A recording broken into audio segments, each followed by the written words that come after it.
Jeff, first and foremost, I appreciate your time today. I'm excited to learn more about your story, but I want to start from the top of your FC Cincinnati journey. What ultimately inspired you to leave your position, after being with the Bengals for over 20 years, to go and launch a new franchise and a new sport, an entirely new league? Like, what was the thinking process there for you? Well, it's funny. Marvin Lewis, who's a good friend, he was the Bengals head coach, of course, for 16 years. When I told him I was leaving to go start a soccer team, he was like, "Seriously, you're leaving the NFL to go start a soccer team?" So yes, I understood it was a little non-traditional, but for me, I grew up in Cincinnati as a huge fan of the Big Red Machine, and I love baseball, and it inspired me to dream big. Maybe someday I would play for the Cincinnati Reds. And my kids were growing up here loving soccer. They played soccer, and my son and my younger daughter were really good players. And I just thought they were missing out on that sort of civic connectivity for their hometown, not to have a team in their sport. And so, yes, after all those years at the Bengals, I felt I knew a little bit about the business of professional sports. And I had served on Cincinnati City Council for 6 years.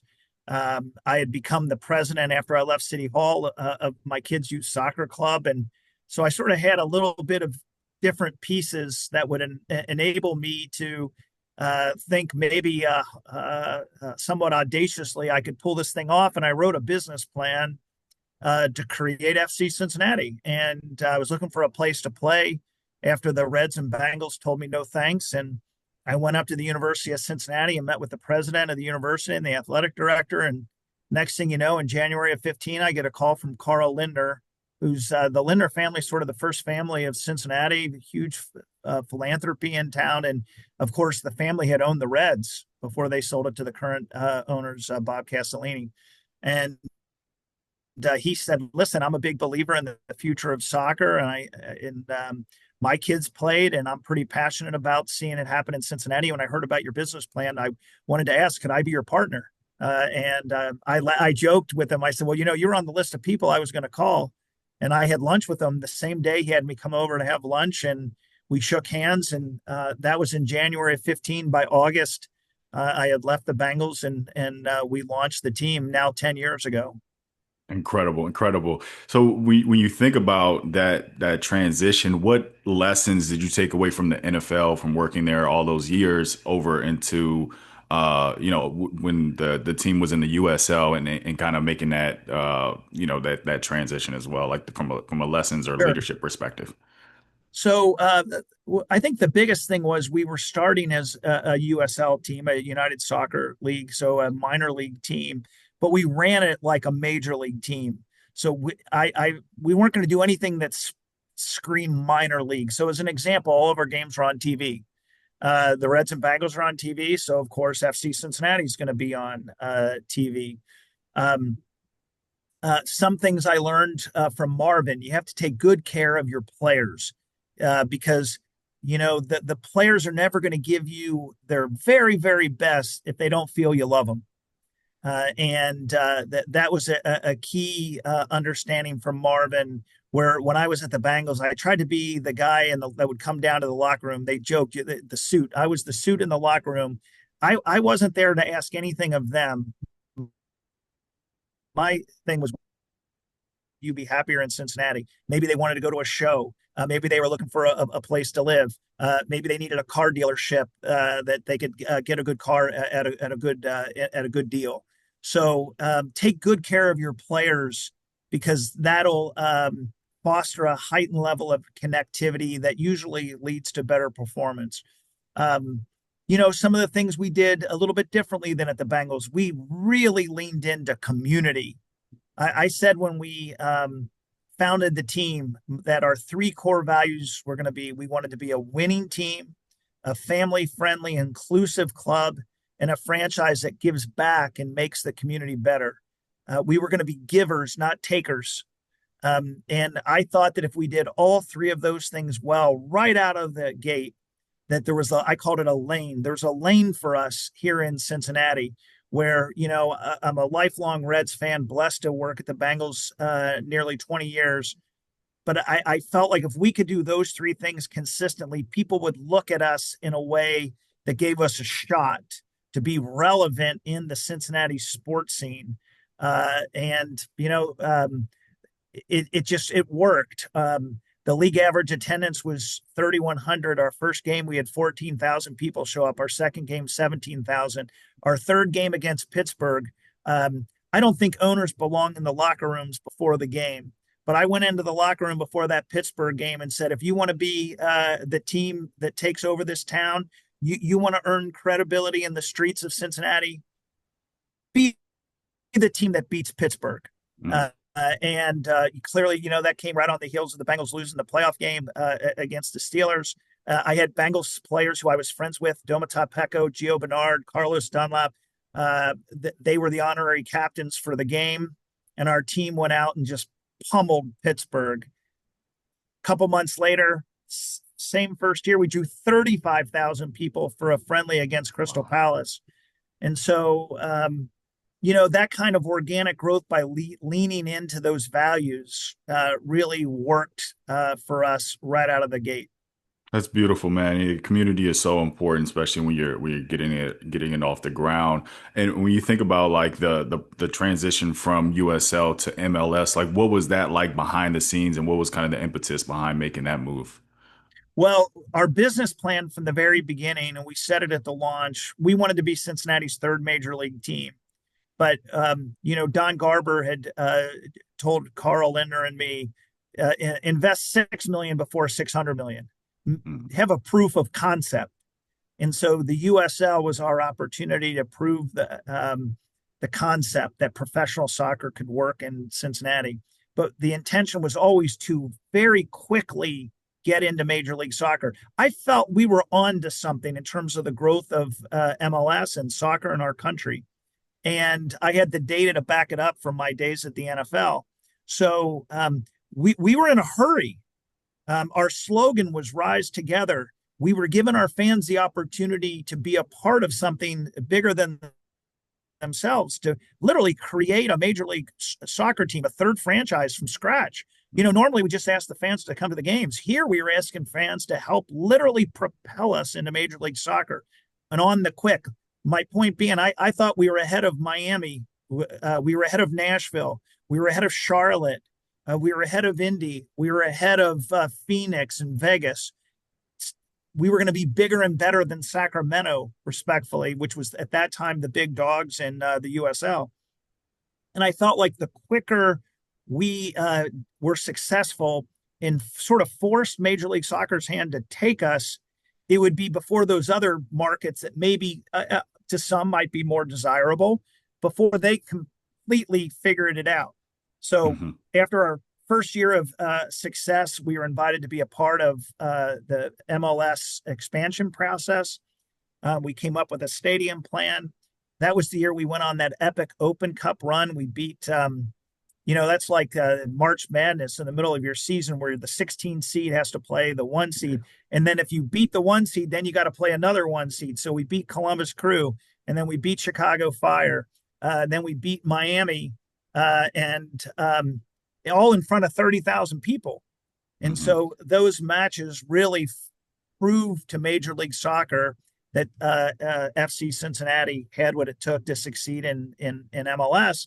Well, 2018, we had to, at the beginning of the year, we had to develop a stadium plan for downtown, which then led to the award where we were 23 in a row unbeaten, which was a record at the time, and won our first trophy. But what I would tell you is, it also leads to some challenge because, when Charlotte gets a franchise, they get 3 years before they play the first game. St. Louis, 3 years before they play the first game. Nashville, 2 years before they play the first game. Cincinnati, we had 270 days.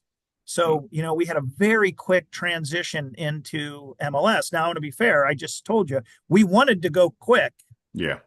But I think the expectation would have been they would have picked us, and then maybe we would have had a second year to sort of get the soccer side right. But listen, you sometimes learn while you lose, and you build character by overcoming adversity. And we certainly had that challenge for us here in Cincinnati. For sure. And yeah, you think about the fandom and the attendance and how people show up for the team, but then also you're talking about the Bengals and the Reds and this whole community that gets behind their teams. What makes the culture, the sports culture in Cincinnati so special? Well, I think for the cities our size, and my point being, Philly is Philly and Boston is Boston, New York, Chicago, LA, right? Like those are the top markets in the country. But for that next level down, our sports teams really help build the brand of our city. Out of college, I used to work up in Cleveland, and their teams had struggled, and there was a joke, oh, the mistake on the lake. Well, LeBron won an NBA title. They're now called Believe Land. Yeah. So cities our size, the brand can be the sports teams where there's a lot going on, a lot of great things here that most people don't know about. But the sports teams, when they start winning, that builds a different brand. This is a winning city, a championship city, and we feel like we own that. We own that obligation to lead, inspire, and unite our community and represent Cincinnati, not just to the country but to the world, because soccer is a global brand. There's real global currency in soccer, and I think our fans appreciate the fact that we do take that on, and again, our values of being a winning team, being inclusive. You think about politics today, it's all about division, Yeah. building walls, making people feel like they don't belong. And in sports, we try to build bridges. We want everyone to feel a sense of belonging, and we want everyone to feel welcome. That inclusivity is sometimes rare in modern society, certainly in the times that we're in. And so I think that those values that we try to live by and represent, I think in a city the size of Cincinnati, which maybe sometimes we have a little bit of a chip on our shoulder, I think that that's respected in how we try to run FC Cincinnati. I always joke I run our club like I'm the mayor of Cincinnati. If it's good for Cincinnati, I'll find a way to be supportive. And it's good for FC Cincinnati. I'll make sure that people don't think it's not good for the city. I want our success and the city's success go hand in hand. Yeah, that's beautiful, beautiful perspective. And looking ahead, obviously the World Cup is coming here next year.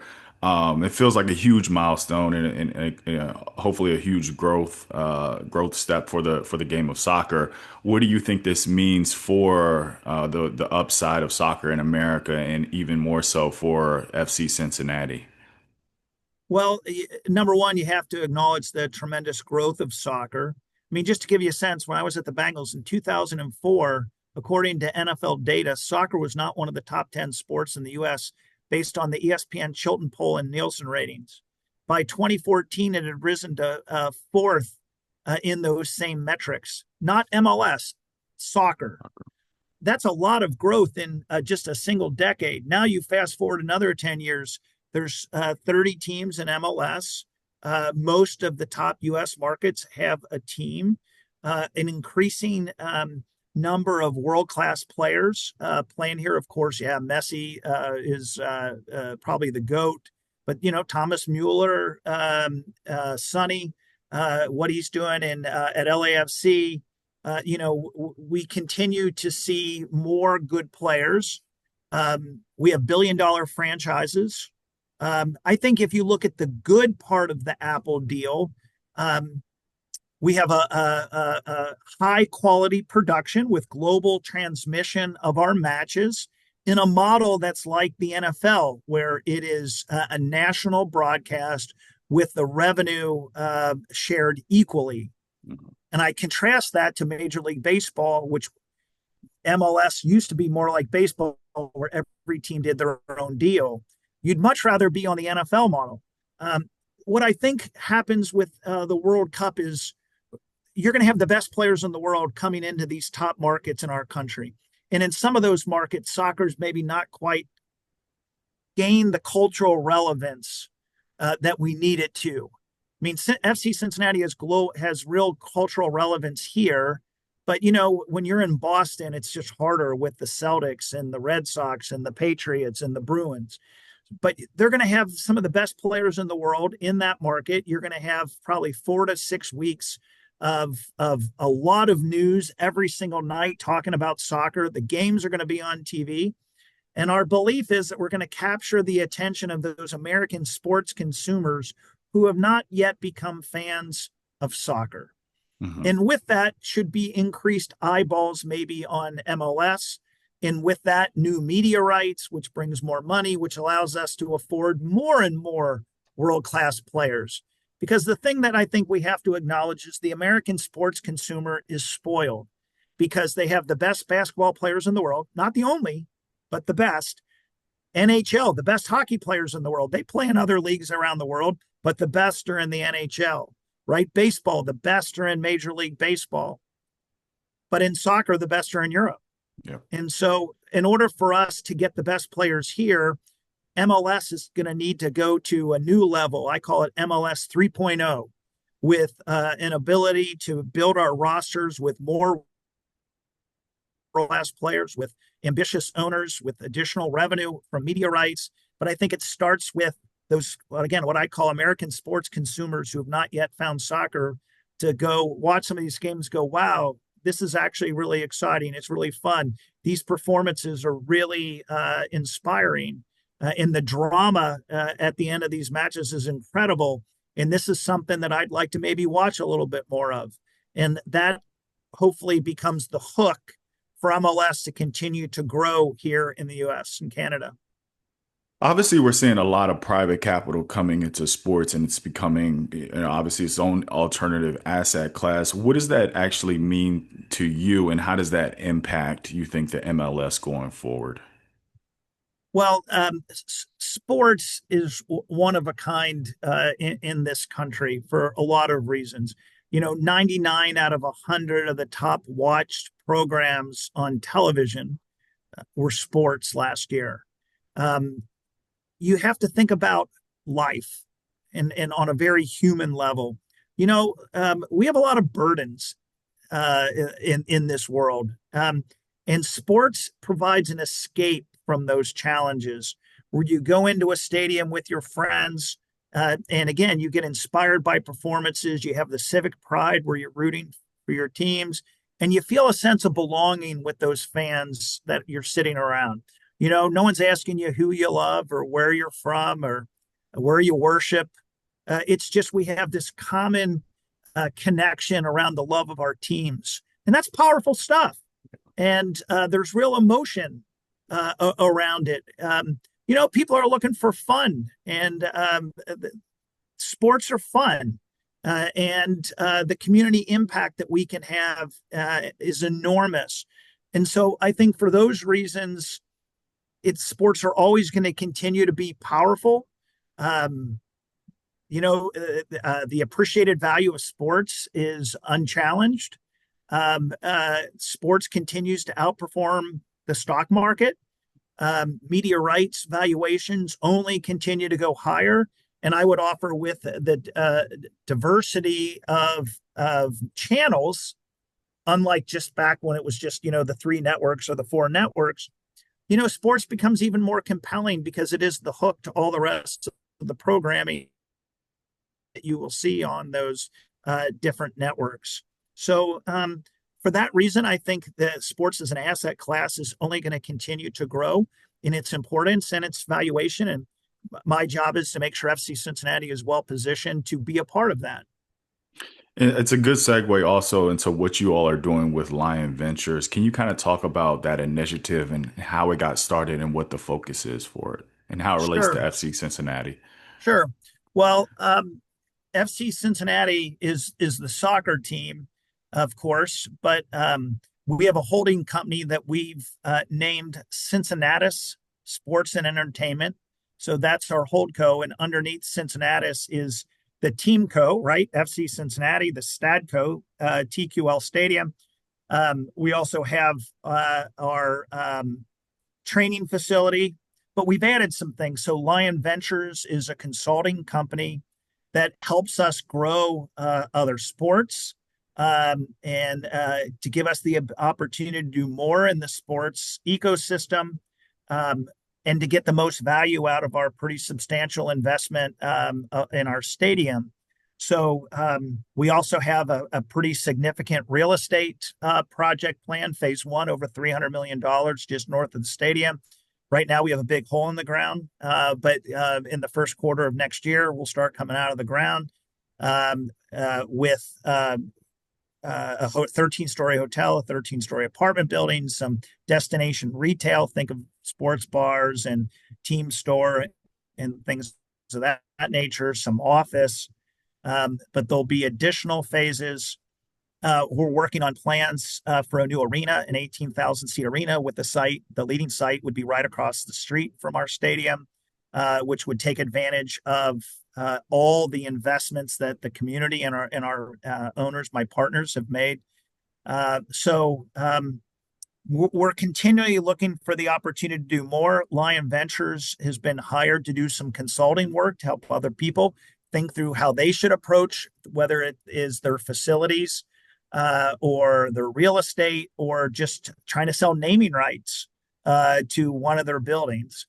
But we're trying to take all of our experience and then our commitment to community and showing how sports can be a catalyst for growth and helping some owners who maybe don't have quite the level of experience we have in-house to help them solve some of their opportunities. Are there any specific like subsectors of sports that you all are most bullish on or interested in, whether that's like youth sports or women's sports or even like looking at like mixed use venues? Like, are there things that you're interested in or see a lot of potential in long term when you think about the asset class of sports? Well, Malcolm, all of the above. We're very interested in the youth sports side. We obviously have an academy, but we are quietly working on a youth sports facility, fields and indoor, and to give families an opportunity to have first class facilities for their young people, but also for adults who still want to play sports in their 20s and 30s and older, to have an active lifestyle. We're very, very interested in women's sports. I think it's known that we were a finalist for the NWSL before they chose Denver. We had Caitlin Clark in our ownership group. We still keep in touch with Caitlin. We'd love to find an opportunity to do something in women's soccer together. We are evaluating some other opportunities in women's soccer, both here and abroad.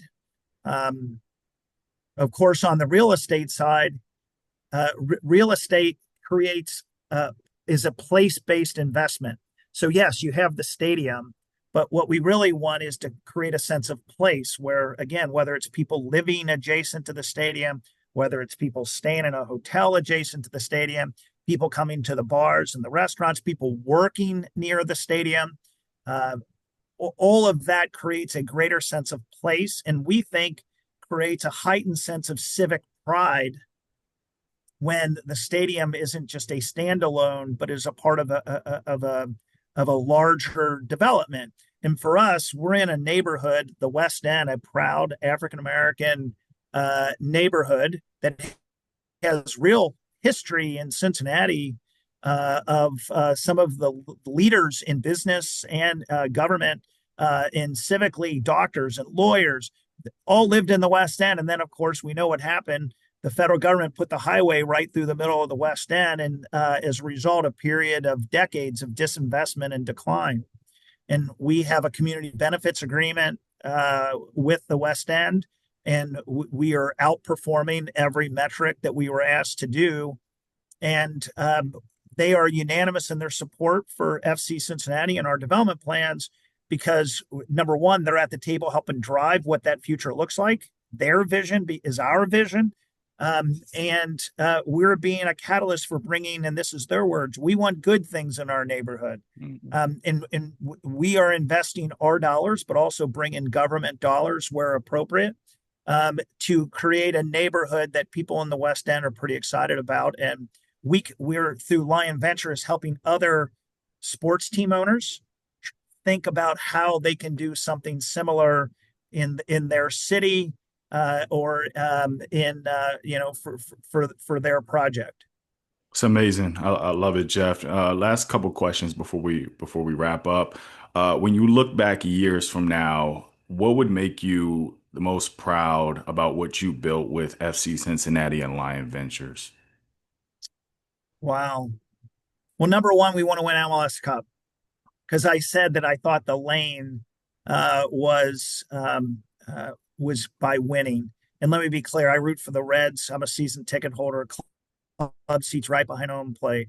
I want the Reds to win the World Series every year. I want the Bengals to win the Super Bowl. I went to the Super Bowl where they lost to the Rams. That was So this tough. is not, I'm rooting for my teams, but let me be clear. I'm going to do my part. I'm going to do everything I can to bring MLS Cup to Cincinnati. We want to be trophy winning again because of the brand of Cincinnati. We want Cincinnati to be a championship team.